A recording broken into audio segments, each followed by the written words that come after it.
Hi class 15. Today I'm gonna read you the story Don't Hog the Hedge. And as usual I'm gonna put some questions on page 2. Okay, here it is. Don't hog the hedge.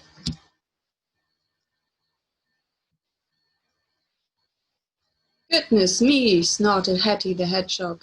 It's half past September already. I haven't got time to play. I must finish my hibernation checklist. As the leaves grew crispier and the air colder, Hetty worked hard to prepare a winter home.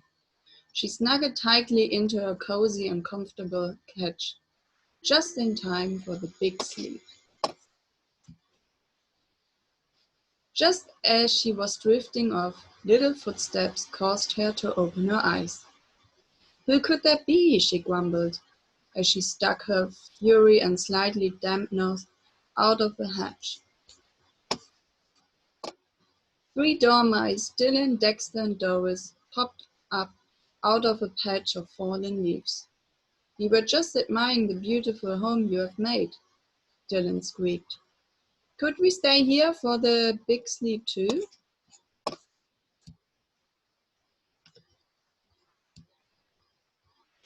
Your nest looks so wonderfully warm, and you have prepared it so well. So please, don't hog the hedge. Well,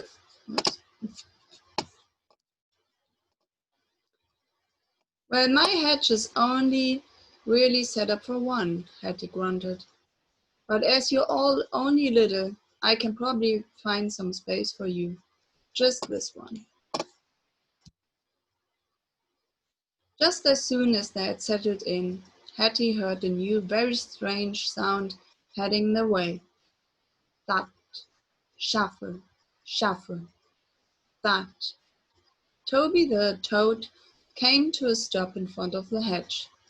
Hello, can I hunker down in that marvelous hedge of yours?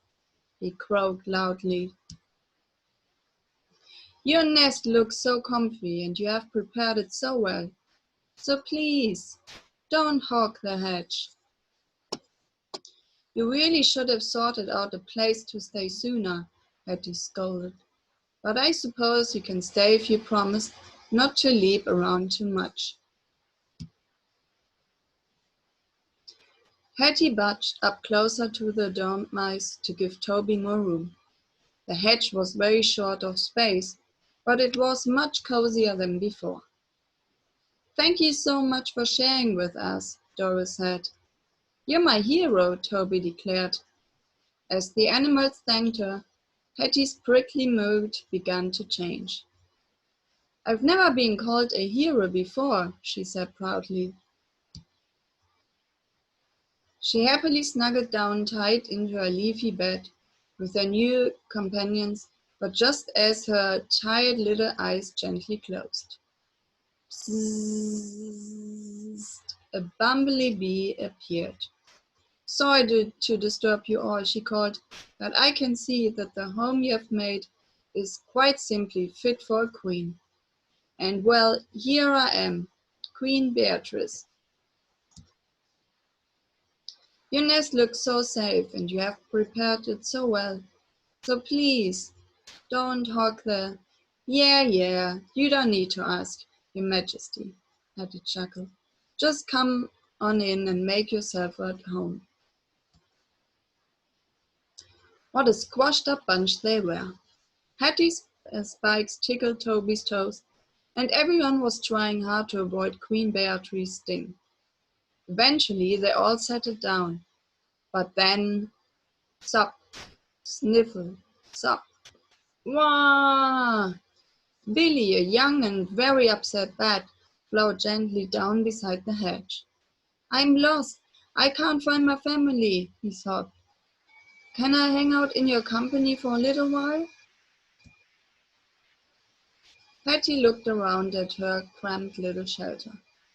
I don't think there's any hedge left to hog, she said. We simply cannot all fit in. But then she did something totally unexpected. You can have my space, Hetty offered. She stepped out of the hedge to make room for the lost little bag. But then her friends did something even more unexpected. They all stepped out of the hedge as well. "This hedge is not a home without you, Hetty," squeaked Dexter. "Let's find a place where we can all fit." Hetty felt warm and fuzzy inside, even though it was freezing outside.